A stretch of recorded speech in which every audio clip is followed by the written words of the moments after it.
যে কিনা আহ্বায়ক রনি মিয়া, উনি সেদিন গত বুধবার কলেজের সকল স্টুডেন্টকে জোরপূর্বক আটকায় রাখা উনি এখানে সবাই উপস্থিত করাইছে, যেটা কিনা পুরোপুরি একদম আমাদের স্বাধীনতা লঙ্ঘন করছে।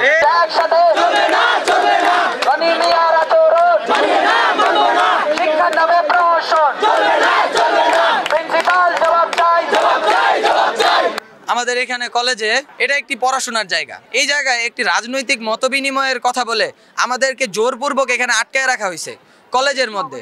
এই জায়গায় আমাদের স্যাররা এবং আমাদের যে প্রিন্সিপাল স্যার আছে উনি কলেজে নবীনবরণ করার মতন টাকা নাই ওনার কাছে, আমাদেরকে বলে যে এখন না কয়দিন পরে পরে করতে করতে অর্ধেক বছর চলে গেছে এইখানে, অথচ তারা এই মতবিনিময় সভা করে একটি রাজনৈতিক। আমরা আসলে কোনো রাজনৈতিক কোনো ব্যক্তিত্বের উপরে কিংবা রাজনীতির বিরুদ্ধে না, আমরা হচ্ছে আমাদের নিজের যে স্বাধীনতা আছে সেই স্বাধীনতা কেন কায়রা নেওয়া হইলো। আমাদের যে কিনা আহ্বায়ক রনি মিয়া, উনি সেদিন গত বুধবার কলেজের সকল স্টুডেন্টকে জোরপূর্বক আটকায় রাখা গেট আটকায়া উনি এখানে সবাই উপস্থিত করাইছে, যেটা কিনা পুরোপুরি একদম আমাদের স্বাধীনতা লঙ্ঘন করছে। ইভেন এখানে কিছু মেয়ে এবং কিছু ভাই বোনেরা অসুস্থ হয়ে গেছিল খাবারের জন্য, এখানে খাবার নাই, টাকা পয়সার সমস্যা নেই, বাট খাবারের জন্য অসুস্থ হয়ে গেছিল। ইভেন আমি যদি ওপেন ডিসকাশনে বলি, একটা মেয়ের পিরিয়ডস হয়েছিল, ওই মেয়েটা কান্নাকাটি করছে যে ভাই আমি বাইরে যাব, জোরপূর্বক ওকে এখানে বসায় রাখা হয়েছিল। আমি একটু বলি একটা কথা, আমরা কলেজের রাজনীতি চাই না, রাজনীতির যে কোনো একটা দল আমরা চাই না।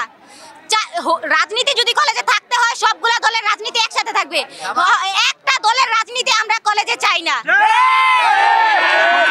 গেটে থাকে ওনারা যাতে ছাত্রছাত্রী আমাদের দেখা যায় একটা দুইটা ক্লাস করার পর বেরিয়ে যাওয়া শুরু করে, যে কারণে আমরা প্রত্যেক দিনের রুটিনের মধ্যে আমরা রাখছি শৃঙ্খলা কমিটির 5 জন শিক্ষক থাকে, তারই ধারাবাহিকতায় সেদিন ছিল। আর একটু বলা যায় সেটা হলো যে আমাদের এখানকার সাবেক অধ্যাপক এম এম মান্নান স্যার এইখানে দীর্ঘদিন চাকরি করছে, তো ওনার ছেলে আমার কাছে একটা মেসেজ আসলো যে উনি একটু তার বাপের কলেজটা একটু দেখবে। সে কিন্তু এর আগে আসে নাই, এর আগে একদিনও সে কলেজে আসে নাই, তো কলেজটা দেখবে এবং এখান থেকে ছাত্রছাত্রীদের সাথে একটু শুভেচ্ছা বিনিময় করবে এবং একটু দোয়া নেবে।